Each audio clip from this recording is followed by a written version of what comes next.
The Darkness at Thunder Mountain, Chapter 17.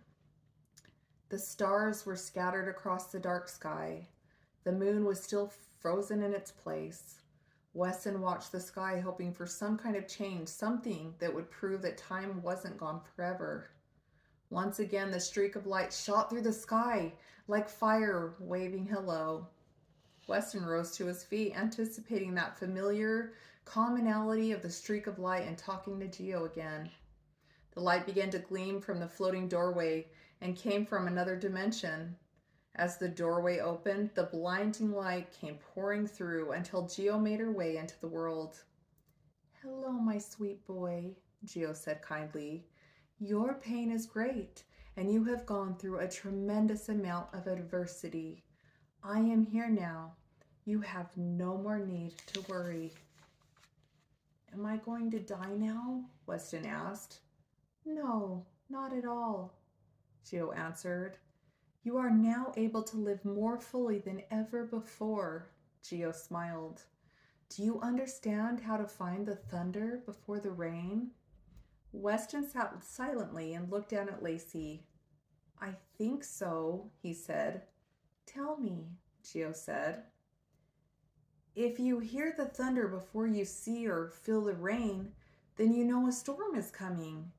There can be warnings in life of a storm other than rain, like the danger with Bo, or at home when I'm about to fight with my sister or a kid at school. The thunder is a warning, so I need to listen to it to avoid trouble," Weston answered. "Very good. I can see that you understand the meaning. Understanding this will serve you well throughout your life." Geo nodded in approval. "I found out Bo's secret," Weston said. "He actually left his sister here a long, long time ago. He's a bad person," Weston divulged to Geo. "Yes, I know," Geo said. "I am his sister. And it was many, many years ago in that place that he left me." Even Geo couldn't hide the pain in her beautiful face. "I didn't make it very long on my own, but I live in a beautiful place now with many family and friends. I still love him," she continued. "People are free to make their own choices. Bo's choices make me sad because now he is trapped here for eternity.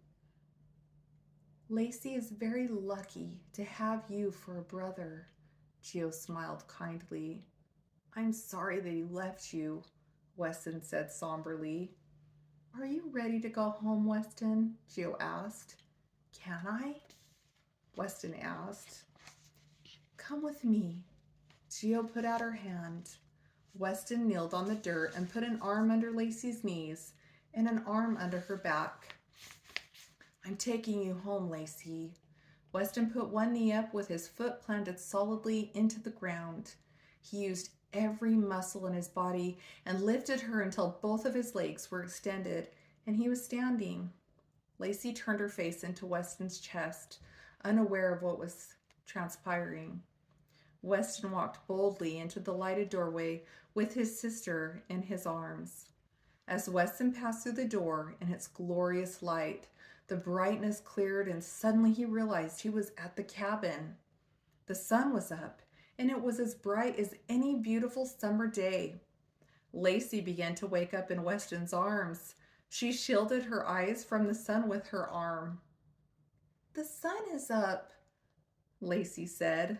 "We're home," Weston said as he helped stand Lacey up onto the ground.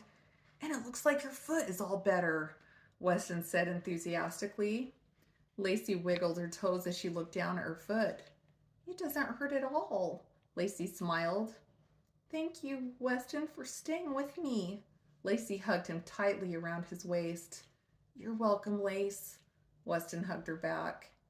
Birds chirped in the trees.